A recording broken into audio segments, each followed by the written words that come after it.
કંદ પુરાણમાં એક બહુ સરસ કથા છે. એક બહુ સરસ શીખવા જેવી કથા છે અને ધ્યાનમાં લીધા જેવી કથા મને ગમી. કે મહાભારતનું જ્યારે યુદ્ધ થતું હતું ને, ત્યારે યુદ્ધમાં કૌરવ અને પાંડવ બે પક્ષ હતા. હવે જ્યારે યુદ્ધ અનિવાર્ય થઈ ગયું ત્યારે શું થયું, સામસામા પક્ષે ચર્ચાઓ, ગુપ્ત મંત્રણાઓ ચાલવા માંડી કે કઈ રીતે યુદ્ધ કરવું, કોને સેનાપતિ બનાવવા, પછી એ હારી જાય તો બીજા સેનાપતિ તરીકે કોની વરણી કરવી, આવી બધી ચર્ચા થતી હતી.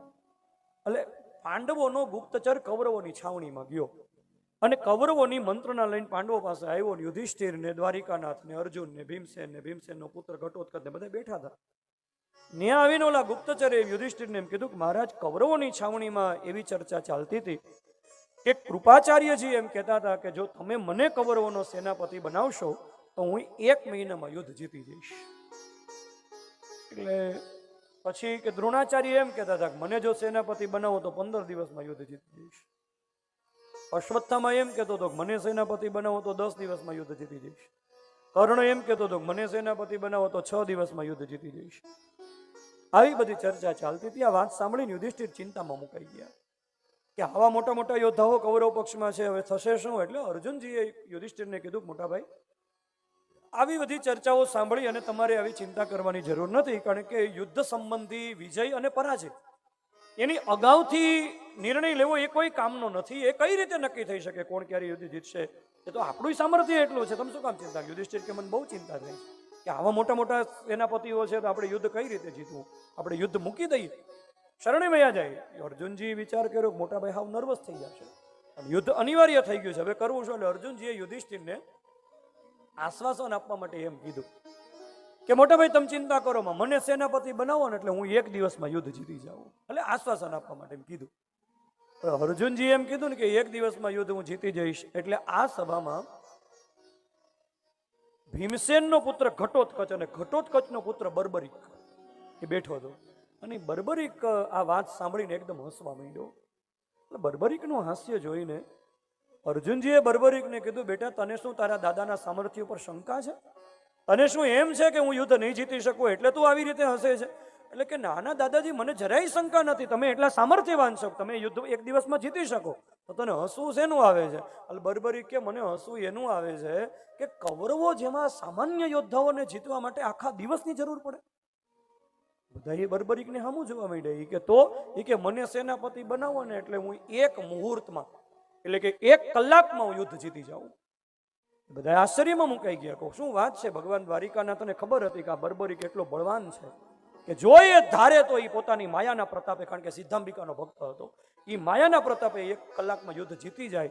એટલે ભગવાન દ્વારિકાનાથે બર્બરિકને કીધું, તું કંઈક પ્રમાણ આપી શક કે 1 કલાકમાં તું યુદ્ધ જીતી જાય? બર્બરિકે કહ્યું, જોઈ લો પ્રમાણ.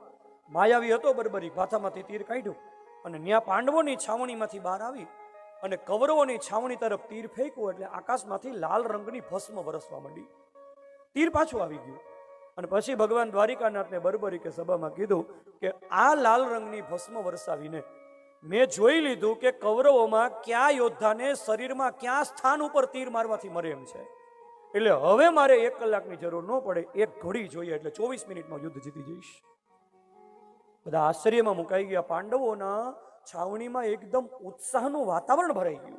બધા રાજી થઈ ગયા કે 1 ઘડીમાં, ને ખરેખર બધાને લાગ્યું કે હવે આ યુદ્ધ જીતી જવાનો. એ વખતે દ્વારિકાનાથ તો રાજનીતિજ્ઞ, એટલે દ્વારિકાનાથે બર્બરિકને કીધું, કેટલો સમય લાગે? 1 ઘડી 24 મિનિટ. બીજી વાર પૂછ્યું, કેટલો સમય લાગે? 1 ઘડી. ત્રીજી વખત પૂછ્યું, કેટલો સમય લાગે? 1 ઘડી. ત્રીજી વખત જ્યારે એને એમ કીધું કે 1 ઘડીમાં યુદ્ધ જીતી જઈશ, ભગવાન દ્વારિકાનાથે પોતાના હાથમાં સુદર્શન ચક્ર પ્રગટ કરી અને ત્યાં પાંડવોની સભામાં બર્બરિકનું માથું કાપી નાખ્યું. એક બાજુ બર્બરિકનું માથું તડપે ને એક બાજુ ધડ તડપે. બધા વિચારમાં પડી ગયા. યુધિષ્ઠિરે ભગવાનને કીધું કે દ્વારિકાનાથ, મેં જોયું છે અત્યાર સુધી કે તમારા એક પણ કાર્ય નિરર્થક નથી. તમે જે કંઈ કામ કરો એ બધા સાર્થક જ હોય છે. આ બર્બરિકનું માથું કાપી નાખ્યું એનું કારણ શું છે? હમણાં મારા કુટુંબનો આશાસ્પદ યુવાન હતો અને તમે આને શું કામ મારી નાખ્યો? ત્યારે દ્વારિકાનાથે યુધિષ્ઠિરને કીધું કે આનું આયુષ્ય પૂરું થઈ ગયું હતું.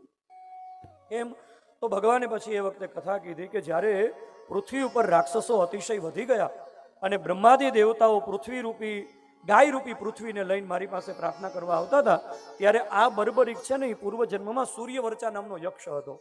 અને એણે બ્રહ્માજીને એમ કીધું હતું કે ભૂમિનો ભાર ઉતારવા ભગવાનને ન આવવું પડે, હું એકલો પૂરતો છું.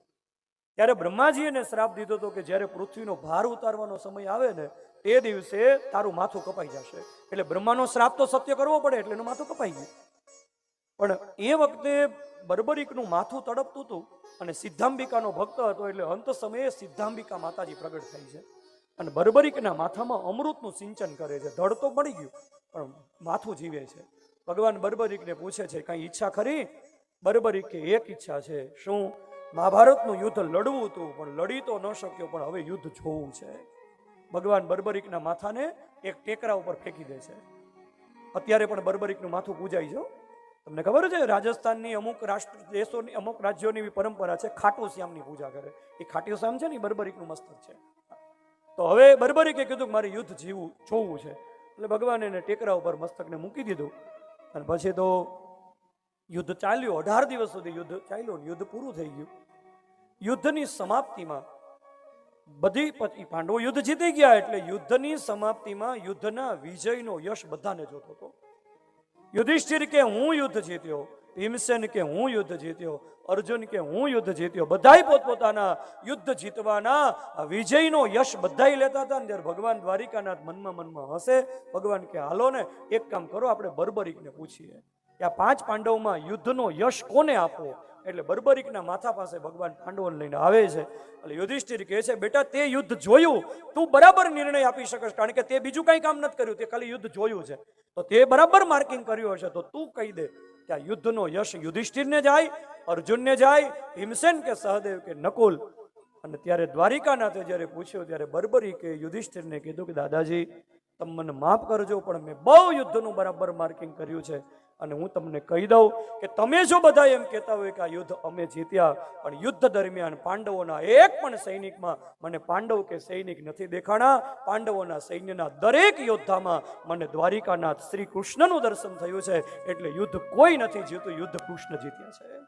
આ યુદ્ધનો યશ કૃષ્ણને છે. એ તો તમે બધા એવું માનો છો કે યુદ્ધ અમે જીત્યા. બધાની અંદર કૃષ્ણ બેઠા હતા અને યુદ્ધ જીતાવી દીધું. એમ આપણા જીવનમાં પણ આ ગોવર્ધનને ભગવાને જ ઉપાડ્યો છે. જે દિવસે ભગવાન આ ગોવર્ધનને નીચે મૂકી દેશે ને ત્યારે આ ગોવર્ધનને ઉપાડીને 4 જણાએ લઈ જવો પડશે. તો પછી આપણે એવું માનીએ કે બધું હું કરું છું, બહુ હળવા ફૂલ થઈને જીવવું.